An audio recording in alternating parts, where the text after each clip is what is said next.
Some of you may have been thinking that I was going to give a talk on Virgin Galactic, but given the high-minded nature of this morning, opera philosophy, I thought I would spend the next 10 minutes on calligraphy for you all. And I'm just going to give a sort of a description of how that's done. No, I'm just kidding. But I do appreciate the terrific and personal talk that George gave, and I look forward to reading that book. I only have 10 minutes this morning, so I'm going to try to be brief and direct. I am very excited about this moment. It's an exciting moment in time, and certainly from the Galactic perspective, there's a lot to talk about. Thank you to Pat for organizing this and for her efforts in space education in New Mexico. Thank you to the citizens of New Mexico who have taken a bet on commercial space, which I think will pay off handsomely for them. I want to thank the local governments for stepping up on the southern road here in New Mexico, which is going to be crucial for the spaceport success. And I want to thank the governor and the legislature for stepping up on the informed consent legislation that I think is going to be crucial to the broader success of the spaceport. Some of the folks who are here today are folks that we've announced new partnerships with, and I want to recognize them. The Hotel Encanto, the Sierra Grande Lodge, the World-Class Gourmet and Savoy Restaurant. Those are all announcements that we've made over the last few months about folks that we'll be working with. Also, New Mexico operations and facility contractors, a company called Ultramain, HB Construction, PCM, and RMKM. Are all doing great work out at the spaceport now, or in the case of Ultramain, will be at the heart of our flight operations. I also thought I'd briefly recognize our industrial partners at Northrop Grumman and Scaled. We're now working with them on a new program called XS1, and you'll hear more about that from Doug Young and Jess Sponable over the next few days. So I'll start off with a brief update on development, which I think is probably something that folks are interested in. And I think the headline is that last week we completed qualification firings for our rocket motor, with which we'll return to powered flight. And we expect to get back into powered test flight quite soon. We've taken delivery from our contractor Scaled of the carrier aircraft, the White Knight II, and we'll take delivery of the spaceship once they have completed their last test flights. And in fact, yesterday Scaled received the updated permit from the FAA to begin the next phase of test flights.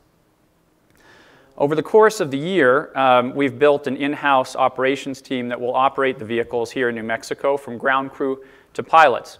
It's a world-class team, and it has flown White Knight II over 20 times by themselves since we took delivery from Scaled. A few weeks ago, we flew the White Knight II to Spaceport in El Paso to fly our actual mission profiles and to coordinate airspace usage with the local FAA in White Sands. That was a very productive activity and sets us up well for flights here. I think we've got a picture of that at some point. In the meantime, we've been hard at work on our second spaceship, which is about, I would say, 60% done. That'll be ready next year, and we look forward to add that capacity into our operation towards the end of 2015. The spaceport interior fit-out, from customer training facilities to vehicle maintenance areas to staff offices, is under work now. For those of you who are able to drive out there, you'll see a lot of construction going on with our partners there. And we are using local architects and construction companies out for that. In the meantime, we're continuing to migrate staff from Mojave to New Mexico and hire up new folks here. I don't have too much time to talk about it, but we have making a big commitment in that. And interestingly, we're moving a bunch of families down early. For example, the family of our head of flight maintenance has already moved down here. The individual staff member is still up in Mojave working on the vehicles, but we have the movement of those families down to New Mexico, which is a big deal and I think shows the commitment of those families and also, of course, of us. Finally, we're working very hard on a small satellite launch vehicle called Launcher One, which I think will be a revolutionary vehicle. And part of those operations, I think, may be based in New Mexico. We're building the engines ourselves for that, as well as the structure, and over the next few months, we will have fired both the first and the second stage engines, as well as demonstrated the structural tankage for that vehicle. We're very excited about that market, and I think it's going to be a big part of our future business. In the final minutes, I just wanted to make a few last points. I collected a bit of data on our investment in New Mexico, and I thought it was interesting. It's still early days, but I think it's numbers that are sort of good to have in mind. So we have already spent, in rent and fees paid to New Mexico Spaceport Authority, more than $2.6 million and are fulfilling our obligations under the lease. Since 2010, we've paid more than $3.6 million to New Mexico suppliers. And we have customer-related hospitality contracts valued at an additional $3 million to New Mexico firms. Now, those are early days, but I think it shows that there is real money being spent here on our part. That, of course, does not count the significant investments that our investors have made in the company itself.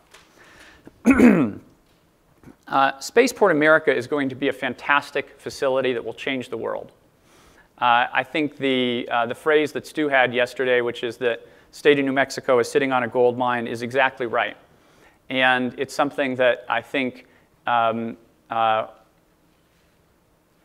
will be incredible, and it will only reach that full sustainable potential if a few conditions are met. First, we believe that additional tenants are crucial to the future success of the spaceport. Now, we will do our part, but I think it's crucial that, that additional tenants are found, and we look forward to supporting the spaceport in that search. I also think that it's important that to say that no new airport is self-sufficient on day one of commercial operations, and Spaceport America will not be so either. And we look forward to working with the Spaceport Authority, the economic development agencies, state legislature, and the governor's office to ensure that Spaceport America gets off on the right foot over the next few years. In conclusion, we're making good progress, but we will fly only when we're ready and when it is safe to take our customers up. I personally am incredibly excited about the next 6 months, and I think during that time you'll see some great and exciting things coming out of Galactic, but also out of the spaceport as a whole. And I think that this is going to be really a year coming up that people will remember for a long time. Thanks very much for your time.